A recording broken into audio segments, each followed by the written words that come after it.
very, very quiet. I'm going hunting for comic books. Webheads, welcome to Spider Slayer's Comic Book Haul. This is episode 571, and this is the video series where each and every week I share with you what I pick up at my LCS, which is Comic Central, located in the city of Sanford in Central Florida. So if you're ever in the area, guys, make sure you stop by. Tell them Mike Spider Slayer sent you, and you know what? You yourself, upon purchase, will get a mysterious black bag also. So hopefully you guys will stop by sometime soon. Alright guys, so here we go. Let's dive in this week's haul. Mysterious black bag. And inside, of course, are the comic books. What kind of comic books? You're going to find out right now. Alright, so the first things first is I got more bags and boards to buy. And then I wound up getting this AWA Now preview book. Man, they're so big they got their own preview books now. That's pretty good. So if you like AWA stuff, look at this, man. You got everything that's going on with the company and all the books that are coming out. So yep, there you got it. AWA Now. All right, so let's go into the one back issue I bought this week. I was on the fence about buying a bunch of stuff, but there wasn't anything where I was like, oh man, I gotta have it, you know? And when you get to that point, you just gotta hold back. Don't buy something just to buy something. But I did buy this for 13 bucks. This is the Mighty Thor, or Thor issue 182. This is Thor versus Dr. Doom. I just bought this because it's a cool Silver Age book. It's an awesome cover with Dr. Doom. He's taking off his mask. That's just awesome, man. This one just caught my eye. So I was like, had to pick it up. So why not? And then let's get this out of the freaking way, because I can't stand the size of these books. But we have Swamp Thing Green Hell Book 2. The first issue of this was freaking awesome from what I remember. But it literally has been a year since we got this. This is like the second issue of this. It is taking so long, but I love the first issue. I'm hoping that it is worth the wait. Great looking cover here, so can't wait for that one. I'm not taking out of its bag and boards. Too much of a hassle to show. All right. And then, let's see. We got our first independent books, and we have The Last Barbarian. This is issue 2. I mean, just the cover alone, this is an absolutely gorgeous cover of this Barbarian. Like, look at the muscle definition on those arms, the triceps, the biceps on there. And let's check out the interior artwork to see if it matches that.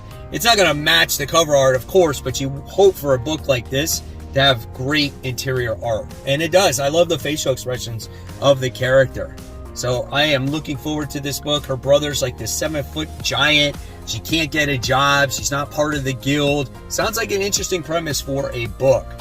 Then I wound up getting the variant cover for this.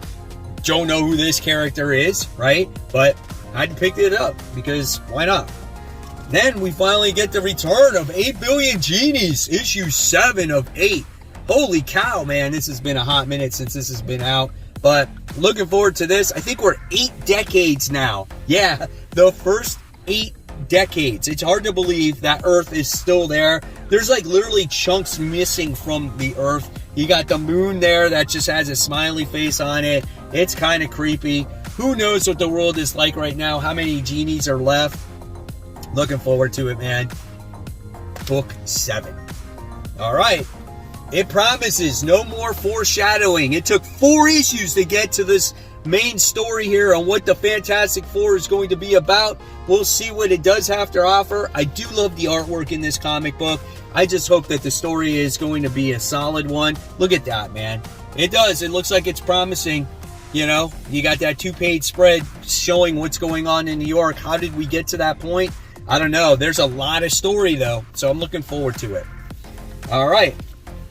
Hulk issue 12 is next on the list. Guys, from what I heard, the person that works at the comic shop at Comic Central, Jacob, said this is like one of the best issues of Hulk yet. So we'll see. I give Ryan Otley doing the art duties and the writing duties as well. Look at that artwork though, man. I mean, if there's a person that could draw Hulk, it is definitely Ryan Otley. I felt like he was made for the comic. It's too bad that it's going to be ending soon. All right, next we wound up getting the Invincible Iron Man. This is issue 3. Really great series so far. Love the first 2 issues. Wasn't able to pick up that Hall of Armor variant. They didn't have it at the shop. I was a little bit disappointed, but nevertheless, I'm looking forward to it. I think we're getting a new armor, a new War Machine armor in this comic book. So that's why I love Iron Man to begin with when I was a kid, because of all the different types of armors, man. And so to get a new War Machine armor, yeah, that's pretty badass. Look at this. It looks like this is the start of it. It's like maybe it's a transformer. Maybe it transforms into, it's from a helicopter to War Machine armor. That would be sweet. Looking forward to that one. All right. Next, we wound up getting Mary Jane and Black Cat. This is issue 3. Looking forward to the continuation of this story with these two teaming up with each other. Gotta love the J. Scott Campbell artwork here. And the interior artwork has been pretty good as well. I love the interactions between these two. They both have their own struggles. You see Black Cat trying to, I guess, you know, spill the beans to Mary Jane on her relationship with Peter. And, you know, Mary Jane dealing with her new powers, not being honest with Black Cat. And I like that story here. Look at that art, man. So good, right? So definitely looking forward to that. All right, and then we got this variant cover, which is gorgeous. I love the way these two characters are drawn here. Not freaking him, but Howard the Duck, but her and her. They look so nice on there. Why is Howard the Duck on there? I have no idea. But I just thought these two look good. When I can get multiple covers of Black Cat, Mary Jane together, hey, why not? All right. More Marvel. We have Spider-Man The Lost Hunt. This is book 4. I think this is a pretty key issue here, right? This is the origin of Kraven the Hunter. It's finally revealed. It says it right there. We never got the origin of freaking Kraven the Hunter. Is that it really never happened? So here's some of the interior artwork here. Looks like we're going pretty in depth, right? Yeah, there is a lot of story to be told here as well. So looking forward to it, guys. This is issue 4 of Spider-Man's Lost Hunt. More Spider-Man stuff. We got... I can't with this book, man. Oh my God, when is it over? Spider-Man End of the Spider-Verse Part 5. Plus a story guest starring Monica Rambeau. So here we go. Artwork is going to be looking good. Why? Because Mark Bagley does the art. But he is forced to draw so much stuff on the pages of this comic book. He probably has like writer's cramp or carpal tunnel syndrome. And it looks like we're getting the origin story of like Spider-Man being retold again here. Oh, maybe Spider-Man, like Peter dies. Like, I don't know. I don't know what's happening. It's just another version of Peter in a different universe. You get Sandman in here. I don't know. Maybe this one is a little bit better. We'll see. It needs to be better, right? All right, next, one of my favorite books from Marvel right now, Murder World Moon Knight, issue 1. This is the Murder World story with Arcade creating this world of civilians battling it out for $1 billion or maybe more money. It's been a lot of fun. It has a lot of twists and turns. If you read the last Black Widow series, it has ties into that. So this is definitely a recommend. If you can still find the actual previous issues to this, I would definitely go back and read it, because this is worth the money here. So Moon Knight, Murder World, issue 1. All right, guys. So now it's time for those Facebook shout-outs. All right, guys. So we have 2 questions of the day here. This first one's from Roland. He says, "What's the oldest book you have?" And he said, "I think Avengers issue 25 is mine." Guys, leave in the comments below, what is the oldest comic book you own? And then the next comment of the day we have is from Ken. He says, "For those who grew up reading Wizard magazine, what was your favorite part of the magazine?" Now, personally, I didn't have many of these books, and I actually threw out the ones I had, which I wish I still held on to them. But leave your comments below on what was your favorite thing about Wizard magazine. Guys, thank you so much for the comments and the questions of the day.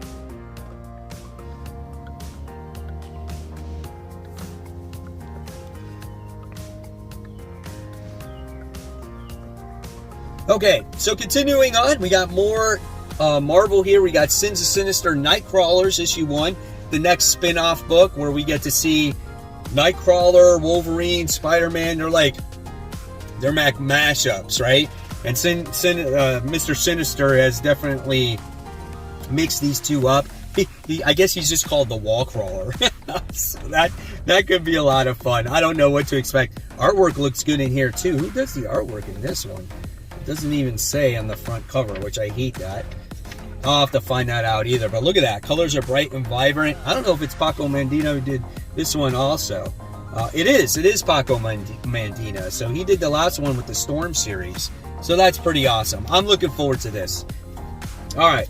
Then we have, let's see, what do we have here? The one other DC book besides the Swamp Thing book or the Man Thing book, and that's DC's Lazarus Planet. You know, all those one-shots were kind of like garbage. You know, here we get the main story. And the main story is written by, this one's written by Tim Seeley? There's a lot of people here writing this one. That DC Lazarus Planet Dark Fate, issue 1. Oh, this is another one of those one-shots. I thought this was the main story. God dang it, man. Why did I get this? Oh, maybe because it's got the Huntress on it. Oh, God, I've been totally freaking bamboozled here. Oh, I hate these one-shots. I'm not even going to talk about it. Because I'm disappointed. All right, let's go on to some more, like, independent stuff. Mark Miller's Nightclub. Here we go. Issue 3. $1.99. Pick it up just because. Support the $1.99 comic books. Guys, this book is really, really good. You got this kid who became a vampire, and now he recruited his friends to be vampires, and they're going to be like the superhero team. They're going to be part of the YouTube community. It's freaking great, man. I love it. I think it's so good. And it's pretty violent. Like, check it out right there. It's insane. I can't wait to see where the true direction of this comic goes. Yeah, $1.99. Gosh, you can't beat it. Then we got Nemesis Reloaded, issue 2. So, yeah, this is so good, man. I cannot wait to see what happens. You got Nemesis who wants to take over Los Angeles. He wants to get rid of the police. He's putting a bounty on the police department, and he's paying $10,000 to each person who kills a policeman. That's totally insane. This book is so gory. It's so graphic. It pushes the envelope. And then here's some of the interior artwork in here. I definitely recommend this if you're looking for books that are violent or pushing the envelope, right? All right. Then I had to check this out. Masters of the Universe, Masterverse, issue 1 from Dark Horse. You know, I grew up in the 80s. I was a Masters of the Universe kid, and I had a lot of the figures. Didn't hold on to them, and I just wanted to see what this had to offer. It looks like we're going to be getting different versions of our favorite He-Man characters. Prince Adam. The artwork looks very dark. I didn't expect it to be so dark, but yeah, I don't know. We'll see. We'll see. Oh, it definitely changes right when I change it. So we went from this, right, to this. What is that? What is happening? Oh, it just keeps going from there. It doesn't stop. It's like a comic strip. Oh, man. Could be 2 books I regret buying. I Hate Fairyland, issue 4. I've collected all these issues just so I can have the whole run, and then I'll sell it in like one of my annual garage sales. It's good artwork though. Look at that. That's insane. That's crazy. Gunslinger Spawn, issue 17. Oh, you can't go wrong with Gunslinger. And Brett Booth's gorgeous artwork. Gunslinger going after the people that killed his family. And there's been balls to the walls action in the past couple issues, and Brett Booth even created a version of like Flash. That's insane, man. I think this is so good. Look at this art, dude. Oh, it's so awesome. And then we got an Archie book, but it's not regular Archie. It's Chilling Adventures presents Betty the Final Girl, issue 1. That's a pretty looking cover right there with it's Betty, I guess, right? And then there's some kind of murder going on. I don't know. She's watching TV. Who knows? Just looks like something from Scream. You got people dressing up with pig heads and machetes and stuff. I don't know, man. I don't know. We'll see what happens with that one. That's a little bit off the wall, too. So there you guys have it. There are all the comic books I picked up for the week. I want to know what you guys picked up, whether it's right here in the comment section below, or if you go on to my Facebook group, Comic Book Corner 2.0, Webheads Unite. And if you guys love the video, I'll leave you more content right here. In fact, this is my top 10 most anticipated comic books for next week, and it is a huge week. You're not going to want to miss it. Guys, keep buying, keep collecting, but always remember, read your comic books, and happy new comic book day.